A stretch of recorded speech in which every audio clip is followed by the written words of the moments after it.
ಅನಿರುದ್ಧ ಎಲ್ಲಿ ಹೋಗ್ತಾನ್ರಿ? ಬಂದ್ಬಿಡ್ತಾನೆ.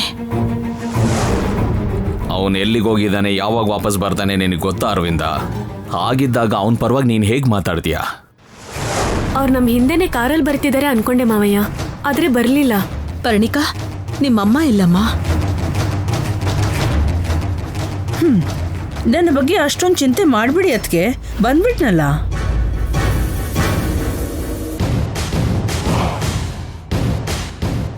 ಭದ್ರಾ, ನೀನೇನೋ ಬಂದ್ಬಿಟ್ಟೆ. ಅನಿರುದ್ಧ ಎಲ್ಲಿ? ಹೆಣ್ಣುಡುಗಿ ಆಗಿದ್ರೆ ನನ್ನ ಹಿಂದೆನೇ ಬರ್ತಾ ಇದ್ದ. ನಿಮ್ಮ ಹಿಂದೆ ಬರೋದಕ್ಕೆ ಹೇಳಿಲ್ವಾ ಭದ್ರಾ? ಅಯ್ಯೋ, ಎಷ್ಟು ಸಮಾಧಾನದಿಂದ ಹೇಳ್ದೆ ಅಣ್ಣ.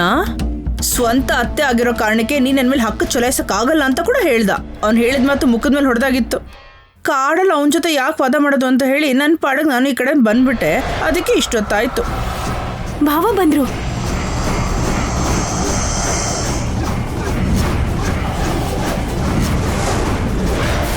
ಏನ್ ರಾಜಕಾರ್ಯ ಮಾಡಕ್ ಹೋಗಿದ್ನೋ ಕೇಳ್ ನೋಡಿ. ಈ ಬೇಡ್ದಿರೋ ಕುತಂತ್ರಗಳು, ಈ ಕೊಲೆ ಮಾಡೋ ಕೆಲಸ ಎಲ್ಲ ತುಂಬಾ ಚೆನ್ನಾಗಿ ಮಾಡೋದು ನೀವು. ಅದಕ್ಕೆ ನಿಮ್ಮನ್ನು ನೀವೇ ಪ್ರಶ್ನೆ ಕೇಳ್ಕೋಬೇಕು, ನನ್ನನ್ನಲ್ಲ. ನೋಡ್ದ್ಯಾ ಅಣ್ಣ ಹೇಗ್ ಮಾತಾಡ್ತಾ ಇದ್ದಾನೆ? ಭದ್ರಾ, ಅತ್ತೆನ ಹಾಸ್ಪಿಟಲಿಂದ ಕರ್ಕೊಂಡ್ ಬಂದಿದ್ದೀವಿ. ಈ ತರ ಕಿರ್ಚಾಡಿದ್ರೆ ಅವ್ರಿಗೆ ಆತಂಕ ಆಗ್ಬಿಡುತ್ತೆ. ಸುಮ್ನೆ ಇದ್ಬಿಡು. ನಮ್ಮಮ್ಮನ್ಗೇನು ಆಗಿಲ್ಲ, ಅದಕ್ಕೆ ಒಳ್ಳೆ ಗುಂಡ್ಕಲ್ ಇದ್ದಾಗಿದ್ದಾರೆ. ನನ್ನ ಮಾತಿಂದ ಅವ್ರಿಗೇನು ತೊಂದರೆ ಆಗೋದಿಲ್ಲ ಬಿಡಿ. ಅವ್ರಿಗೆ ತುಂಬಾ ಇಷ್ಟಪಡೋ ಮೊಮ್ಮಗ ಈ ತರ ಬೀದಿ ಅಲಿತಾ ಇದ್ರೆ ಅವ್ರಿಗೆ ಬೇಡದೇ ಇರೋ ರೋಗ ಎಲ್ಲ ಬರುತ್ತೆ. ಇನ್ನು ನಿಲ್ಸು ಭದ್ರಾ.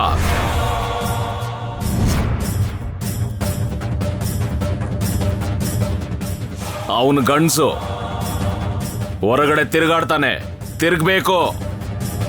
ಹೊರಗಡೆ ಗಾಳಿ ತಾಕ್ಬೇಕು ಅವನ್ನ. ನಿನ್ನ ಚುಚ್ಚು ಮಾತುಗಳಿಂದ ಅವನಿಗೆ ಉಸಿರು ಕಟ್ಸ್ಬೇಡ ಅನಿರುದ್ಧ್.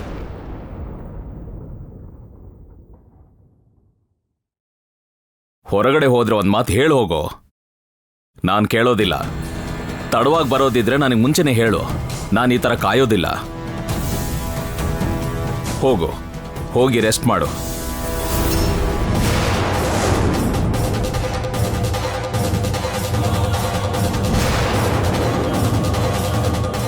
ಅತ್ತೆ ಕೇಳಿಸ್ತಲ್ವಾ? ಅಪ್ಪನೇ ಪರ್ಮಿಷನ್ ಕೊಟ್ಟಿದ್ದಾರೆ. ಇನ್ನನ್ನ ತಡಿಯಕ್ಕಾಗಲ್ಲ.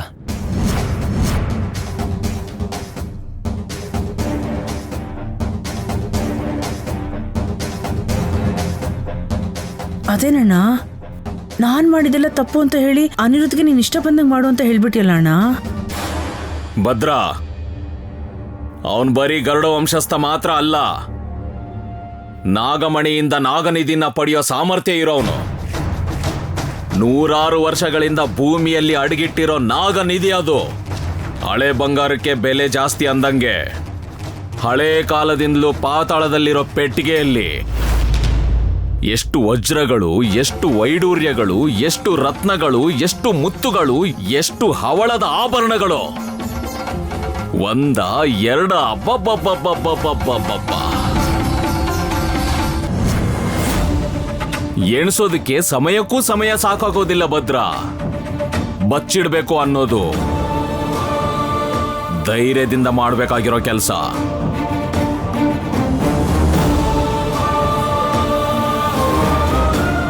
ಅಂಥದನ್ನ ಪಡ್ಕೋತಾನೆ ಅಂದ್ರೆ ಅವನ್ನ ಎಷ್ಟು ಹುಷಾರಾಗಿ ನೋಡ್ಕೋಬೇಕು ಭದ್ರಾ. ಅದಕ್ಕೆ ಅತ್ತೆ ಅನ್ನೋ ಹಿರಿತನ ಹೆಚ್ಚು ತೋರ್ಸೋಕ್ ಹೋಗ್ಬೇಡ ಅಂತ ಹೇಳಿದೆ ಭದ್ರಾ. ನೀನ್ ಯಾವತ್ತಿದ್ರು ಸರಿ ಅಣ್ಣ.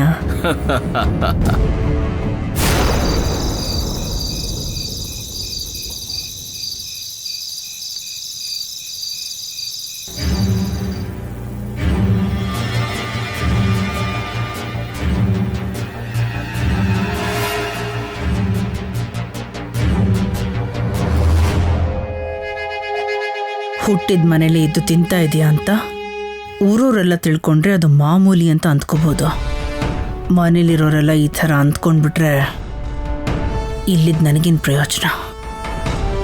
ಅದು ಅಲ್ಲದೆ ನಾನು ಎಲ್ಲಿಗೆ ಹೋಗಲಿ?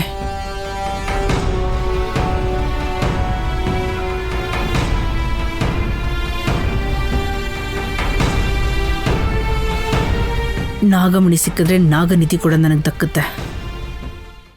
ಆಗ ಅಣ್ಣ ಕೂಡ ನನ್ನ ಮಾತೆ ಕೇಳ್ತಾನೆ.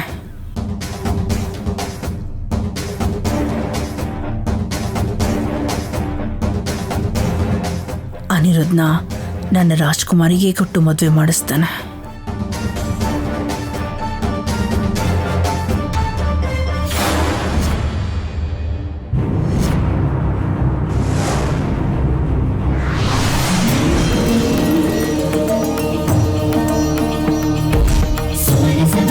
ಸುಂದರಿ ಮಾಧವಿ ಚಂದ್ರ ಸಹೋದರಿ ಹೇಮಮಯೇ ಮುನಿಗಣ ವಂದಿತ ಮೋಕ್ಷ ಪ್ರದಾಯಿನಿ ಮಂಜುಳ ಭಾಷಿನಿ ವೇದನುತೆ ಪಂಕಜವಾಸಿನಿ ದೇವ ಸುಪೂಜಿತ ಸದ್ಗುಣ ವರ್ಷಿಣಿ ಶಾಂತಿಯುತೆ ಜಯ ಜಯ ಹೇ ಮಧುಸೂದನ ಕಾಮಿನಿ ಆದಿ ಲಕ್ಷ್ಮಿ ಸದಾ ಪಾಲಯ ಮಾ.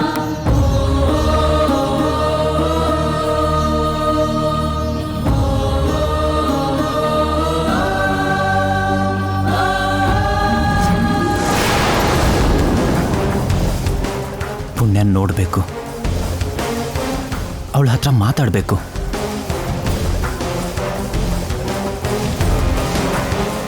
ಎಲ್ಲಿಗಾದ್ರೂ ಹೋಗಬೇಕು ಅಂದರೆ ನನಗೆ ಹೇಳೋಗ್ಬೇಕು ಅಂದಿದ್ದಾರೆ. ಹೇಳಿದ್ರೆ ಬಿಡ್ತಾರ? ಪುಣ್ಯನ ಹೆಸರು ಹೇಳಿದ್ರೆ ಸುಮ್ಮನಿರ್ತಾರ? ನೋವೇ.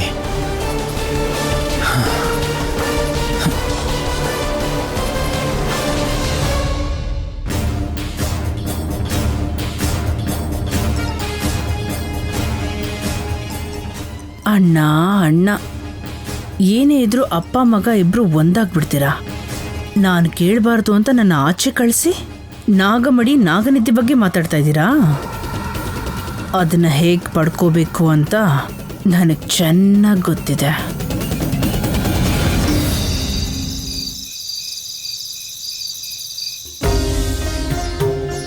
ಪುಣ್ಯ ಪುಣ್ಯ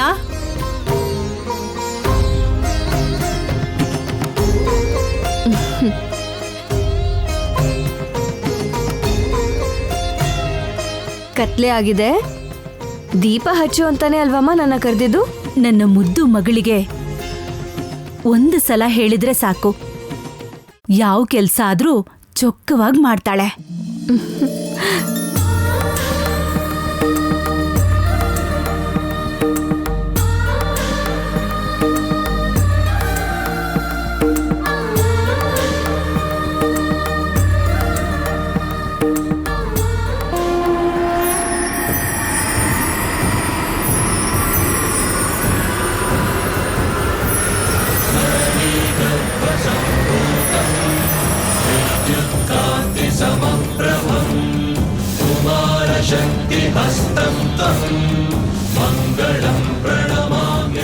ಬೆಳಗ್ಗೆ ಕಾಣಿಸ್ದೇ ಇರೋ ಈ ಹುತ್ತ ಈ ಸಮಾಧಿ ಹತ್ರ ದೀಪ ತರ್ತಿದ್ದ ಹಾಗೆ ಕಾಣಿಸ್ತಾ ಇದೆ.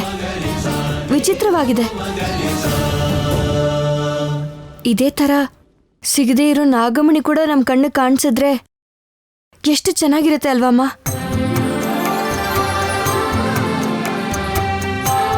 ಬರೋ ಹುಣ್ಣಿಮೆಗೆ ದ್ವಯತಿಥಿ ಬರುತ್ತೆ. ಆ ದಿನ ನಾಗಮಣಿ ನಿನ್ನ ಕೈಗೆ ಬರುತ್ತೆ. ಆದ್ರೆ ಅಷ್ಟರೊಳಗೆ ಪಾಣಿಪಟ್ಟು ವಸ್ತ್ರ, ಧನಂಜಯ ವರ್ಮನ ಕೊರಳಲ್ಲಿರೋ ಗರುಡ ಹಾರನ ನಾವು ಪಡ್ಕೋಬೇಕು. ಅದಾದ್ಮೇಲೆ ಆ ಎರಡನ್ನು ತಗೊಂಡು ಹೋಗಿ ಅಭಿಷೇಕ ಮಾಡಿಸಿ ಅಮರಲಿಂಗೇಶ್ವರನ ಹತ್ರ ಇಡಬೇಕು.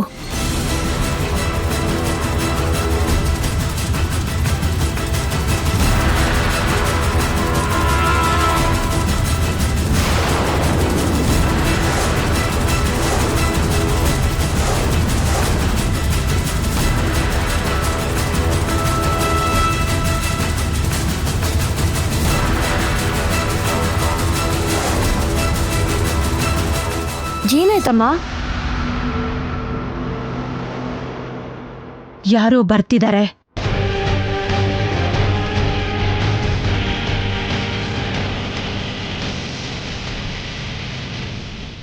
ಹೊರಗಡೆಯವ್ರು ಯಾರು ಈ ಹುತ್ತನ ನೋಡಬಾರ್ದು ಪುಣ್ಯ. ಅಯ್ಯೋ, ಅದೇಗಮ್ಮ? ದೀಪನ ಆರಿಸಿದ್ರೆ ಅದು ಪಾಪ ಅಲ್ವಾ? ಯಾರು ಬರ್ತಿದ್ದಾರೆ ಅಂತ ಹೋಗಿ ನೋಡಮ್ಮ. ಹಾಗೆ ಆಗ್ಲಿ.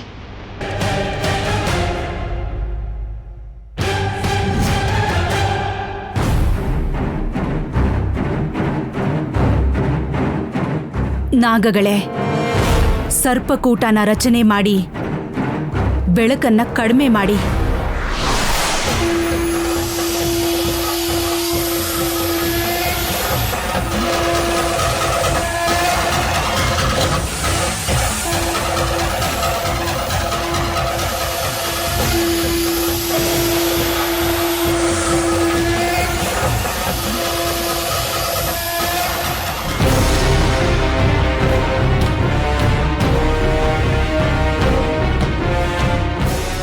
ಏ ನಿಂತ್ಕೋ. ನೀನಾ ಇಲ್ಲೇನ್ ಮಾಡ್ತಿದ್ಯಾ? ಪುಣ್ಯ, ಅದೇನ್ ಹಾಗೆ ಕೇಳ್ತಾ ಇದ್ಯಾ? ನೀನ್ ಎಲ್ಲಿದ್ಯಾ, ನಿನ್ ಜೊತೆಗೆ ನಿನ್ ತಾಯಿ ಇದ್ದಾರೋ ಇಲ್ವೋ ಅಂತ ನೋಡಕ್ಕೋಸ್ಕರ ಬಂದೆ. ಏಯ್ ಹೋಗು ನೀನ್ ಸುಮ್ನೆ. ಇವಾಗ ನೀನ್ ಬರ್ತೀಯಾ? ನಿನ್ನನ್ ಹುಡ್ಕೊಂಡು ನಿಮ್ಮತ್ತೆ ಬರ್ತಾರೆ, ಅವ್ರನ್ನ ಹುಡ್ಕೊಂಡು ನಿಮ್ಮ ಅಪ್ಪನೂ ಬರ್ತಾರೆ. ಅದ್ ಹಾಗಲ್ಲ ಪುಣ್ಯ. ಒಬ್ರು ನೋಡಿದ್ರೆ ಗನ್ನಲ್ಲಿ ಶೂಟ್ ಮಾಡ್ತಾರೆ, ಇನ್ನೊಬ್ರು ಬೆಂಕಿನೇ ಹಚ್ಬಿಡ್ತಾರೆ. ನಿಮ್ಗೆಲ್ರಿಗೂ ಪ್ರಾಣ ಅರ್ಪಿಸೋದಕ್ಕೆ ನಾನು ಹುಟ್ಟಿರೋದು.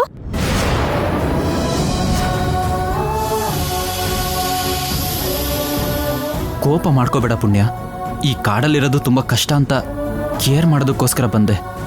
ನೋಡಿ, ನೀವು ಮನೆಗೆ ಬರ್ದೇ ಇದ್ರೂ ಪರವಾಗಿಲ್ಲ, ಆದ್ರೆ ಯಾವ್ದಾದ್ರೂ ಸೇಫ್ ಆಗಿರೋ ಪ್ಲೇಸಲ್ಲಿರಿ. ನಿಮಗೇನ್ ಬೇಕೋ ಎಲ್ಲ ನಾನು ನೋಡ್ಕೋತೀನಿ. ತಾವು ತೋರಿಸ್ತಾ ಇರೋ ದಯೆಗೆ ನಮಸ್ಕಾರ, ಕರುಣೆ ತೋರಿಸ್ತಿರೋದಕ್ಕೂ ನಮಸ್ಕಾರ. ನಾನು ನಮ್ಮಮ್ಮ ಇಲ್ಲಿ ನೆಮ್ಮದಿಯಾಗಿದ್ದೀವಿ. ಈಗೀಗ್ಲೇ ಸಂತೋಷನ ಹುಡುಕ್ತಾ ಇದೀವಿ. ನೀನ್ ನಮ್ಮನ್ನ ಹುಡ್ಕೊಂಡು ಬರೋ ಅವಶ್ಯಕತೆ ಇಲ್ಲ. ಈ ಕಾಡಲ್ಲಿ ಏನ್ ಮಾಡ್ತೀಯಾ? ನಾಗಮಣಿ ಸಿಗೋವರೆಗೂ ನಾನು ಇಲ್ಲೇ ಇರ್ತೀನಿ. ಅಲ್ಲಿವರೆಗೂ ನನ್ನ ತಲೆ ತಿಂದೆ ನಿನ್ ದಾರಿ ನೀನ್ ನೋಡ್ಕೊಂಡಿದ್ರೆ ಒಳ್ಳೇದು. ನನ್ ದಾರಿಲಿ ಮಾತ್ರ ಬರಬೇಡ. ಯಾರದು? ಯಾರದು?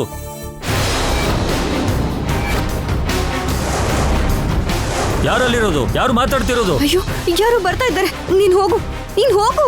ಏ ಹುಚ್ಚುಡ್ಗಿ, ನಾನಲ್ಲ, ನೀನ್ ಹೋಗು. ನೀನ್ ಇಲ್ಲಿ ಕಾಣಿಸ್ಕೊಂಡ್ರೆ ಸಾಯಿಸ್ಬಿಡ್ತಾರೆ. ಬೇಗ ಹೋಗು, ಹೋಗು. ಚಿಕ್ಕ ಯಜಮಾನ್ರೆ, ನೀವಾ ಈ ಹೊತ್ತಿನಲ್ಲಿ ಇಲ್ಲಿಗೆ ಯಾಕೆ ಬಂದ್ರಿ? ಏನೂ ಇಲ್ಲ, ನೀನ್ ಹೋಗು. ಇಲ್ಲಿರೋದು ತುಂಬಾ ಅಪಾಯ. ಅಯ್ಯೋ, ಇವಾಗ ಹೇಗಾದ್ರೂ ಮ್ಯಾನೇಜ್ ಮಾಡಿ ತಪ್ಪಿಸ್ಕೋಬೇಕು, ಇಲ್ಲ ಅಪ್ಪ ಸಾಯಿಸ್ಬಿಡ್ತಾರೆ. ಇಲ್ಲಿ ನಿಮ್ಮನ್ನ ನೋಡಿ ನಾನು ಬಿಟ್ಟು ಹೋದ್ರೆ ಬುದ್ಧಿ ನನ್ನ ಸಾಯಿಸ್ಬಿಡ್ತಾರೆ. ಬಾರಪ್ಪ, ಬೇಗ ಬಾರಪ್ಪ, ನಡಿಯಪ್ಪ, ಬಾ ಬಾ.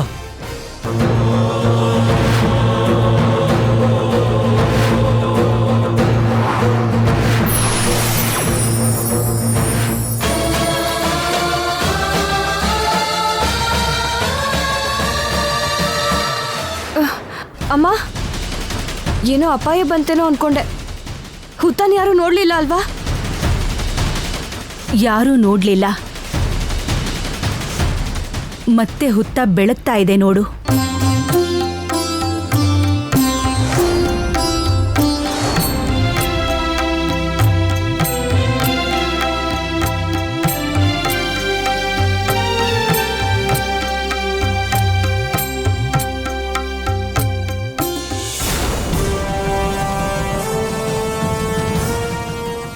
ಬಾ ಭದ್ರಾವತಿ, ಬಾ.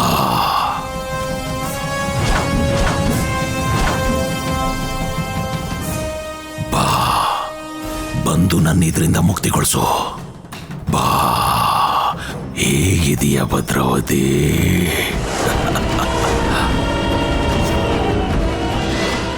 ನಾನು ಚೆನ್ನಾಗಿದ್ದೀನಿ ಅಂತ ನಿಮಗೆ ಹೇಳಿದ್ರೆ ಅದು ತಪ್ಪಾಗ್ಬಿಡುತ್ತೆ. ನಿಜವಾಗ್ಲೂ ನೀನಿನ್ನೂ ಬದುಕಿದೀಯ ಅನ್ನೋ ನಂಬಿಕೆಯಿಂದ ನಾನು ಬಂದಿದ್ದೀನಿ. ನನ್ನ ವಿಷಯ ಇರಲಿ, 6 ಗಂಟೆಯಿಂದ ಆ ಪೆಟ್ಟಿಗೆಯಲ್ಲಿ ಜೀವಂತವಾಗಿ ಹೇಗಿದ್ಯಾ? ಭಯ ಪಟ್ಟಿದ್ರೆ ಯಾವಾಗ್ಲೂ ಪ್ರಾಣ ಹೊರಟೋಗಿರೋದು ಭದ್ರಾವತಿ.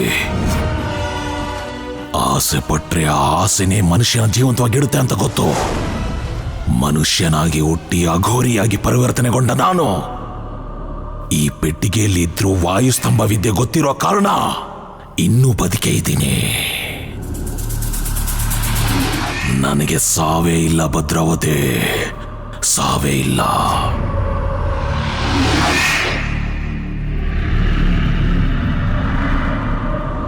ನಿನಗೆ ಆ ವಿದ್ಯಾಶಕ್ತಿ ಇರೋದ್ರಿಂದ ನೀನು ಬದುಕಿದ್ಯಾ ಪಶುಪತಿ.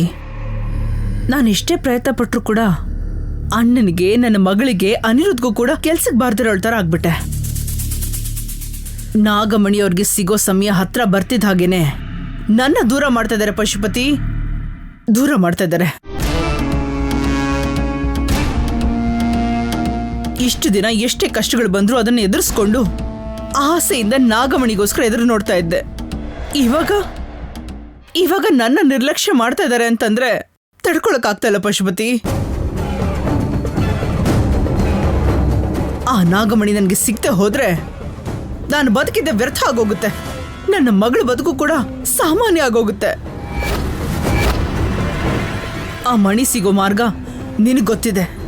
ಹೇಳು ಪಶುಪತಿ, ಹೇಳು ಹೇಳು ಪಶುಪತಿ, ಹೇಳು. ನನಗೇನ್ ಲಾಭ? ಬಂದಿಯಾಗಿ ಪೆಟ್ಟಿಗೆಯಲ್ಲಿರೋ ನೀನು ಲಾಭ ನಷ್ಟದ ಬಗ್ಗೆ ನೀನು ಯೋಚನೆ ಮಾಡ್ತಿದ್ಯಾ? ಸರಿ, ನೀನೇ ಹೇಳು. ಏನ್ ಮಾಡ್ಬೇಕು ಅದನ್ನೇ ಮಾಡ್ತೀನಿ. ಹಾಗಾದ್ರೆ ನನ್ನ ಹೊರಗೆ ತೆಗಿ, ನನಗೆ ಬಿಡುಗಡೆ ಕೊಡು ಭದ್ರಾವತಿ. ನಿನ್ನ ಆಚೆ ಕರ್ಕೊಂಡು ಬರೋದು ಅಷ್ಟು ಸುಲಭ ಅಲ್ಲ ಪಶುಪತಿ. ಭೌಮಿ ಅಮಾವಾಸ್ಯ ದಿನ ಅರ್ಧರಾತ್ರಿಯಲ್ಲಿ 7 ಥರದ ಎಣ್ಣೆ ಹಾಕಿ ಭಕ್ತಿಯಿಂದ ದೀಪಾರಾಧನೆ ಮಾಡಬೇಕು. ನಿನ್ನ ಬಿಡುಗಡೆ ಮಾಡಬೇಕು ಅಂತಂದ್ರೆ ಹೋಮಗಳನ್ನ ಮಾಡಿಸ್ಬೇಕಾಗುತ್ತೆ. ಇದ್ಯಾವುದು ಮಾಡದೆ ದಿಗ್ಬಂಧನದಿಂದ ಆಚೆ ತಂದ್ರೆ ನಾನ್ ಬೂದಿಯಾಗೋಗ್ಬಿಡ್ತೀನಿ. ನೀನು ಹೇಳಿರೋ ತಿಥಿ ವಾರ ಹತ್ರ ಬರ್ತಿವೆ. ನೀನು ಬಂದು ನನ್ನ ಹೊರಗೆ ತೆಗಿಬೇಕು. ನನ್ನ ಹೊರಗಡೆ ಬಿಡ್ತೀಯ ಭದ್ರಾವತಿ? ನಿನ್ನ ಹೊರಗಡೆ ಕರ್ಕೊಂಡು ಬರ್ತೀನಿ. ನನಗೆ ನಾಗಮಣಿ, ನನ್ನ ಮಗಳಿಗೆ ಅನಿರುದ್ಧ್ ಸಿಗೋ ದಾರಿನ ತೋರಿಸ್ಕೊಡು. ದಾರಿ ತೋರಿಸಿದ್ಮೇಲೆ ಮತ್ತೆ ನೀನು ಈ ಕಡೆ ಬರ್ದೇ ಹೋದ್ರೆ? ಅಂದ್ರೆ ನಂಬಿಕೆ ಇಲ್ವಾ? ಈ ಭದ್ರಾವತಿ ಮೇಲೆ ನಂಬಿಕೆ ಇಲ್ವಾ? ಸರಿ, ನನ್ನ ಮಗಳ ಮೇಲೆ ಆಣೆ ಮಾಡಿ ಹೇಳ್ತಾ ಇದ್ದೀನಿ, ನಿನ್ನ ಅಮಾವಾಸ್ಯೆ ದಿನಾನೇ ಬಿಡುಗಡೆ ಮಾಡ್ತೀನಿ ಪಶುಪತಿ. ನೀನು ಮಾತು ಕೊಟ್ಟಿದ್ದು ತುಂಬಾ ಸಂತೋಷ ಆಯ್ತು ಭದ್ರಾವತಿ. ನಿನಗೆ ದಾರಿ ತೋರಿಸ್ತೀನಿ. ಆ ಕಡೆ ತಿರುಗು, ನಿನಗ ಆ ದಾರಿ ತೋರಿಸ್ತೀನಿ. ತಿರುಗು ಭದ್ರಾವತಿ, ತಿರುಗು. ಹೀಂ ಹ್ರೂಂ ಶ್ರೀಂ ರರತ್ ವಾಯುಮಾರ್ಗಂ ಸರದೃಶ್ಯ ದೀಕ್ಷಣ ಸಕೇತ ಕ್ರೀಂ ಘೋರಂ ವಿಹಂಗಣ ರತ್ ರತ್ ರತ್ ರತ್ ರತ್.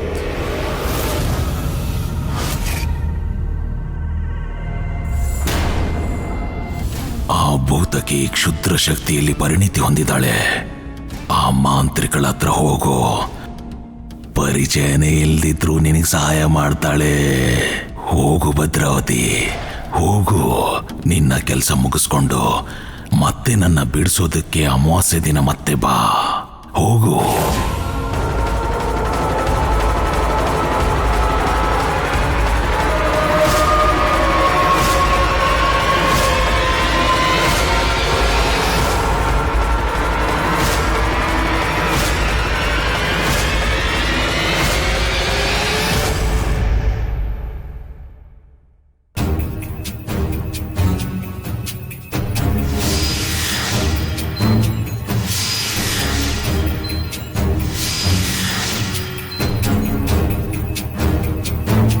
ಅನಿರುದ್ಧ್, ಬಂದ್ಬಿಟ್ಟು ಯಾಕಂದ?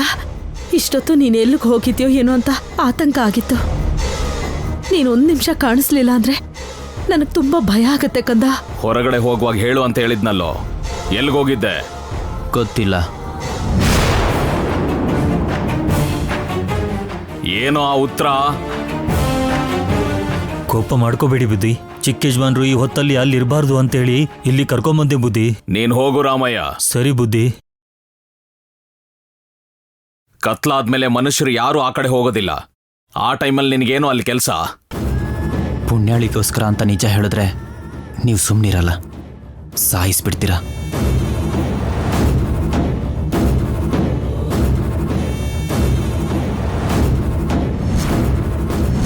ಕೇಳ್ತಾ ಇರೋದು ನಿನ್ನೆ.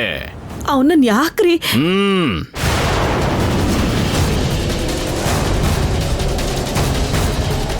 ನೀನ್ ಮಾತಾಡ್ಬೇಕು ಅನಿರುದ್ಧ್. ನಾನು ಮಲ್ಕೊಂಡಿರುವಾಗ ಯಾರೋ ಕರೆದಂಗಾಯ್ತು ಅಪ್ಪ. ಯಾರು? ಯಾರೋ ಗೊತ್ತಿಲ್ಲ. ಬಾ ಅಂದ್ರು, ನಾನು ಹೊರಟೋದೆ. ನಾನು ಎದ್ದಾಗ ಯಾರೂ ಇರಲಿಲ್ಲ, ಆದರೂ ಹೋದೆ.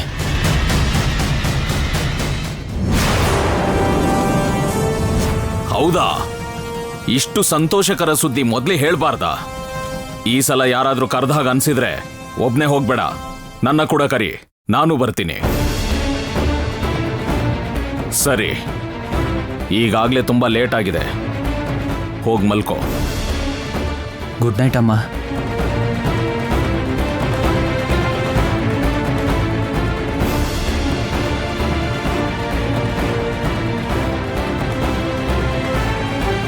ಏನ್ ಯೋಚನೆ ಮಾಡ್ತಿದ್ಯಾ ಅರವಿಂದ? ಅನಿರುದ್ಧನ ಯಾರೋ ಕರ್ದಂಗಾಗ ಹೋಗಿದ್ದಾನೆ ಅಂದ್ರೆ ಯಾಕ್ರಿ ಸಂತೋಷ ಪಡ್ತಿದ್ದೀರಾ? ಯಾವ ಗಾಳಿ ಸೋಕಿರ್ಬೋದೋ ಏನೋ ಅಂತ ನನಗ್ ತುಂಬಾ ಭಯ ಆಗ್ತಿದೆ. ಅರವಿಂದ, ಅನಿರುದ್ಧನ ಕರೆದಿದ್ದು ಬೇರೆ ಯಾರೂ ಅಲ್ಲ, ನಾಗಮಣಿ. ನಾಗಮಣಿನಾ? ಹೌದು. ಗುರುಗಳು ಏನು ಅಂತ ಹೇಳಿದ್ರು? ಅನಿರುದ್ಧೇ ನಾಗನಿಧಿನ ಪಡ್ಕೋತಾನೆ ಅಂತ ಹೇಳಿದ್ರು. ಆ ಸಮಯ ಹತ್ರ ಬಂದಿದೆ. ಅದಕ್ಕೆ ನಾಗಮಣಿ ಅನಿರುದ್ಧ್ಗೆ ದಾರಿ ತೋರಿಸ್ತಾ ಇದೆ. ಅಷ್ಟು ಮಹಿಮೆ ಇರೋ ನಾಗಮಣಿ. ಆ ಸಮಯದಲ್ಲಿ ನಮ್ಮ ರಾಮಣ್ಣ ಆ ಕಡೆ ಹೋಗಿದ್ದಕ್ಕೆ ಆ ಅದ್ಭುತ ಶಕ್ತಿ ಮಾಯ ಆಗಿದೆ. ಇದರಲ್ಲಿ ಹೆದರ್ಕೊಳ್ಳೋ ಅಂತ ವಿಷಯ ಏನೂ ಇಲ್ಲ.